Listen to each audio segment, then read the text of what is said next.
Welcome to part 1 of our guide to the Spanish tax season. If you're living in Spain as an expat, you've probably heard the term Declaración de la Renta. In simple terms, this is your annual personal income tax return. Think of it like the tax return in the US or self-assessment in the UK. Before we look at the numbers, we have to answer the most important question: are you a Spanish tax resident? Spain uses the 183-day rule. If you spent more than 183 days in Spanish territory during a calendar year, you are generally considered a tax resident.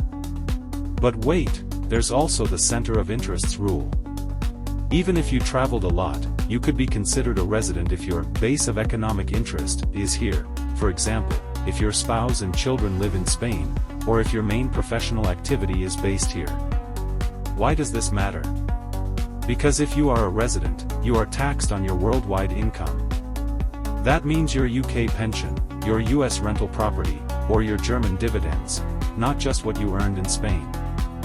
Not everyone is required to file a return. Here are the general thresholds. 1 payer. If you earned less than 22,000 euros from a single employer in Spain, you might not be required to file. Multiple payers. If you had more than one employer, or if you receive a foreign pension alongside a Spanish salary, that threshold drops significantly to 15,876 euros, provided the second payer paid you more than 1,500 euros. Self-employed. If you are an Autonomo, you must file a return regardless of how much you earned.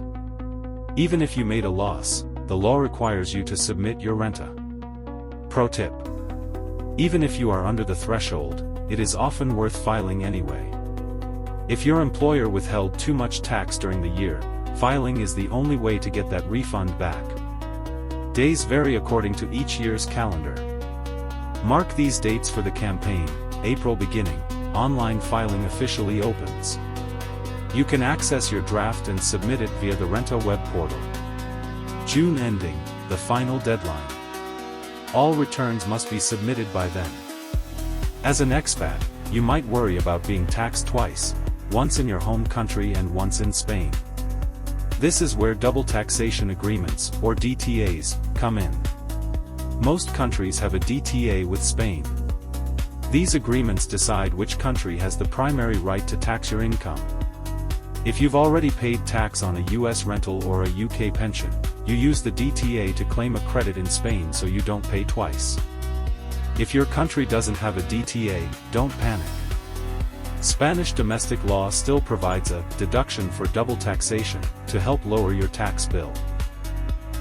To get started, you'll need 3 things. 1. Your NIF or NIE/TIE number. 2. A way to identify yourself online, like a digital certificate or the CL@VE system. 3. Your documents, bank statements, rental contracts, and income certificates. When you log into the tax agency website, you'll see the Borrador, or the draft. This is Hacienda's best guess at your taxes based on the data they have. You can change the website language to English.